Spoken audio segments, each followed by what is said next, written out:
Hi, this is Jason from Horrific Nightmares. This is going to be my top 5 recommendations for the month of October. Now, I'm not going to get into how many movies I watched anymore. Decided to kind of put that aside because it's not quantity, it's quality. Unfortunately, this month, I barely got in under the wire because most of what I watched is stuff I've already seen. And of course, Joe and I were watching it for some upcoming videos that we're doing. All right, so let me get into my two honorable mentions. My first honorable mention is a movie called Fail. This is a Norwegian film, and it's pretty fun. A little bit of a wonky CGI here and there, but the story is actually a kind of beautiful story. And it's very interesting. And that is Fail. Or Thal. Something like that. All right, my second honorable mention is a movie that I didn't think would make the cut. And that's called Knocking on Death's Door. Now, both of these will be, Thal and Knocking on Death's Door will be reviewed for body bags in the month of December. So check back, of course, because I do put those on my channel. And this was actually a pretty big surprise for me. Wasn't expecting much. And it does have David Carradine in it. So that is Knocking on Death's Door. Okay, now this is going to be a little bit different from the way I do things. My 5, 4, 3, and 2 all come from the Mexican Macabre set from Indicator Powerhouse. And these were all fantastic. Cheesy, old movies. This set is fantastic. Go into a little bit of an unboxing here. There's some art cards here, which I haven't yet undone. They come with a huge booklet. I'm not sure if these are still available, but this is a fantastic set. All right, and we're going to go with number 5 is going to be, let's see, The Curse of the Crying Woman. I believe that's the name of it. Yeah, Curse of the Crying Woman, or La Llorona.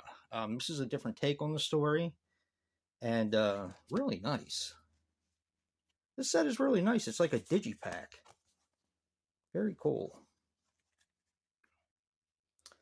All right, number 4 would be The Witch's Mirror. This movie was fantastic. The Curse of the Crying Woman was a little bit more of a slow burn than I'd like, but we're back on track with The Witch's Mirror. Death is lurking, and it's after you. Fantastic film. All these are, of course, subtitled. Number 3 is Brainiac, the Brainiac, which I thought I had seen before, but when I went to watch it, I realized I had not. I do believe I have another issue of this film, but I never watched it. And this movie is just cheesy fun. The villain in it is amazing. You can see him right here. When he walks, his whole mask goes in and out like he's breathing. It's pretty cool. Very cheesy, very fun. And I do believe these are all region. Not sure if they're still available because they were going out of print. And number 1, and the reason why I got this a while back is because of a recommendation from Rue Morgue, and that's the Black Pit of Dr. M. This movie is fantastic.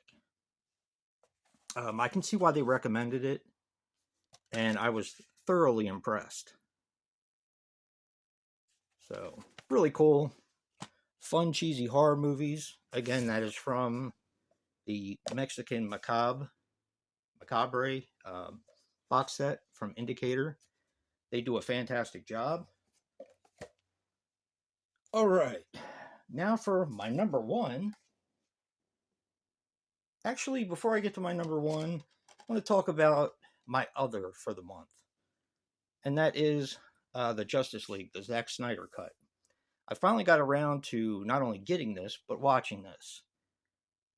It's 4 hours long. I wasn't sure how I was going to take to it because I did see the original Justice League in the theaters and I really liked it. It wasn't great, but I liked it. I can honestly say, in my opinion, this is what the Justice League should have been. I'm not sure why Warner Brothers constantly shoots themselves in the foot when it comes to DC, but this is what it should have been.